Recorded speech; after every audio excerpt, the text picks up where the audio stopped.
আপনি কি জানেন একজন রাজপুত্র তার স্ত্রীর জন্য আস্ত একটি সাগরের ওপর পাথর দিয়ে সেতু বানিয়ে ফেলেছিলেন?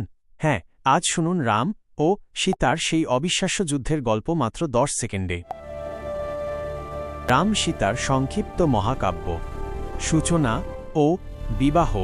অযোধ্যার আদর্শ রাজপুত্র রাম মিথিলার রাজকুমারী সীতার স্বয়ংবরে এক বিশাল ও প্রাচীন ধনুক ভেঙে তাকে বিয়ে করেন।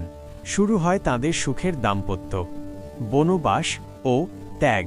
কিন্তু ভাগ্যের ফেরে রামকে 14 বছরের জন্য বনবাসে যেতে হয়। রাজপ্রাসাদে সুখ ত্যাগ করে সীতা এবং ভাই লক্ষ্মণও তাঁর সঙ্গী হন। অপহরণ ও যুদ্ধ।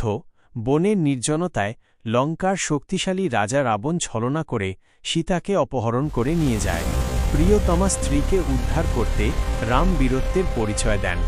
তিনি পরম ভক্ত হনুমান ও বানর বাহিনীর সাহায্যে সমুদ্র পাড়ি দিয়ে লঙ্কা আক্রমণ করেন। বিজয় ও প্রত্যাবর্তন। এক ভয়ঙ্কর যুদ্ধে রাম অধর্মী রাবণকে পরাজিত ও বধ করেন এবং সীতাকে উদ্ধার করেন। বনবাস শেষে তাঁরা যখন অযোধ্যায় ফিরে আসেন, পুরো রাজ্য আনন্দ আর প্রদীপের আলোয় ভরে ওঠে। আরো ভালো ভালো গল্প পেতে হলে আমাদের চ্যানেলটি সাবস্ক্রাইব করুন।